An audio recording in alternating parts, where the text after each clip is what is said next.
আয়রে ভাই, এটা যদি বাংলাদেশ হতো তাহলে একটি দৌড় মারতাম। কারণ কি জানেন? আচ্ছা, আমি এটা বিস্তারিত শেয়ার করি। আমি আজকে একটু বাইরে বের হয়েছি, ভিডিও করার সময় পাইনি। তারপরেও কয়েকটি ছবি উঠিয়ে রাখলাম যা আপনাদের মাঝে একটু শেয়ার করব এই বিষয়ে।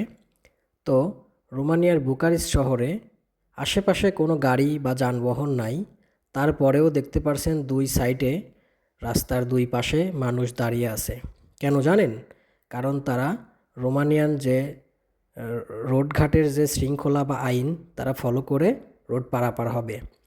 গাড়ি নাই, কিন্তু গ্রিন সিগন্যাল না দেওয়া পর্যন্ত তারা এভাবেই দাঁড়িয়ে থাকবে এবং গ্রিন সিগন্যাল দিলে তারা পার হবে।